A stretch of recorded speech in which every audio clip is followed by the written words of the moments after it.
दोस्तों, Bharat semiconductor supply chain में अपनी मजबूत पकड़ बनाना चाहता है, वो भी ऐसे समय में जब चीन जैसे देश बेहतर क्वालिटी के सेमीकंडक्टर बड़े पैमाने पर विदेशों में एक्सपोर्ट कर रहे हैं और उनकी मांग भी ज्यादा है। लेकिन पिछले कुछ सालों में भारत कई क्षेत्रों में आगे बढ़ चुका है और आज भी भारत लगातार ग्रो कर रहा है। आपको बता दें कि सेमीकंडक्टर बनाने में भारत थोड़ा सा पीछे चल रहा था, लेकिन जापान और भारत के बीच में हुई इस डील से अब भारत भी इस फील्ड में आगे बढ़ सकेगा। तो आज के इस वीडियो में हम जानेंगे कि भारत और जापान के बीच में क्या बड़ी डील हुई है, इन दोनों देशों ने सेमीकंडक्टर टेक्नोलॉजी पर क्या बातचीत किया और क्या इस डील से भारत में सेमीकंडक्टर से बने प्रोडक्ट्स के दाम कम होंगे। नमस्कार दोस्तों, मैं हूं विकास और आप देख रहे हैं ऑल इंडिया अफेयर्स। भारत के यूनियन कैबिनेट ने Japan Bharat semiconductor supply chain के पार्टनरशिप को अप्रूवल दिया है, यानी कि भारत के कैबिनेट ने भारत जापान के बीच मेमोरेंडम ऑफ कॉर्पोरेशन को मंजूरी दे दी है। इसके जरिए ये दोनों देश सेमीकंडक्टर सप्लाई चेन को आसानी से मैनेज कर पाएंगे और एक बैलेंस बनाकर रखेंगे।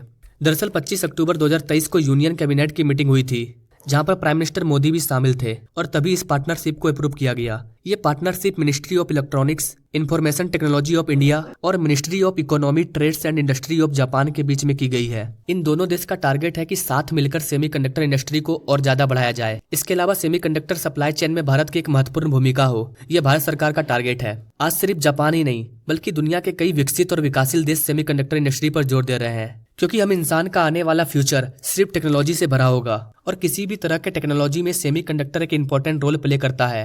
अमेरिका और यूरोप जैसे देश भी ये बात जानते हैं कि चीन कैसे सेमीकंडक्टर इंडस्ट्री में खुद को आगे बढ़ा रहा है, जिसे देखकर ये लगता है कि कोई भी देश चीन का मुकाबला नहीं कर सकता। यही कारण है कि बड़े बड़े देश एक दूसरे के साथ पार्टनरशिप कर रहे हैं ताकि कैसे भी करके वो चीन को रोक सके। वैसे आपको बता दें कि भारत और जापान के बीच में जो पार्टनरशिप की गई है, इसके जरिए भारत में बहुत से सेमीकंडक्टर से जुड़े कामों को किया जाएगा। इससे semiconductor fabs, compound semiconductor, silicon, discrete semiconductor, assembling, testing, packaging, ये सभी काम अब भारत में किए जाएंगे। इस डील को हम टेक्नोलॉजी ट्रांसफर भी कह सकते हैं, जहां जापान ने भारत को टेक्नोलॉजी का ऑफर किया है ताकि दोनों देश साथ मिलकर सेमीकंडक्टर इंडस्ट्री में आगे बढ़ सके। जैसा कि आपको पता होगा कि पहले तेल और गैस वाले देशों को अमीर देश माना जाता था, लेकिन अब समय बदल चुका है।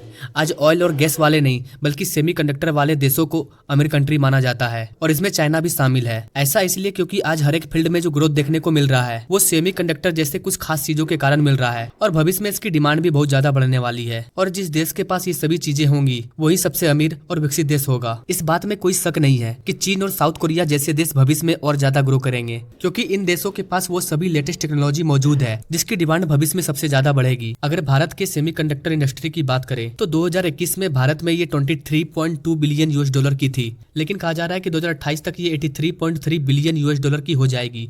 भारत के सेमीकंडक्टर की डिमांड की बात करें तो 2025 तक ये आंकड़ा 100 बिलियन के पार होगा। भारत ने सेमीकंडक्टर चिप के लिए अमेरिका की कंपनी से डील किया है, वो भी जल्दी भारत में अपना काम शुरू करेगी। अभी जापान और भारत के बीच में ये जो पार्टनरशिप हुआ है वो अगले 5 साल तक के लिए है, यानी कि ये दोनों देश अगले 5 साल तक सेमीकंडक्टर से जुड़ी टेक्नोलॉजी ट्रांसफर करते रहेंगे और उम्मीद है कि भारत इस टेक्नोलॉजी के जरिए जापान के साथ मिलकर बेहतर सेमीकंडक्टर का निर्माण कर पाएगा। और इसी उम्मीद के साथ हम इस वीडियो को विराम देते हैं। आपको क्या लगता है गाइस, क्या भारत सेमीकंडक्टर की दुनिया में अपनी पकड़ बना पाएगा? अपने राय कमेंट बॉक्स में जरूर दीजिए और ऐसे लेटेस्ट अपडेट के बारे में जानने के लिए हमारे चैनल से जरूर जुड़िए। मिलते हैं नेक्स्ट वीडियो में कई जानकारी के साथ, तब तक के लिए जय हिंद।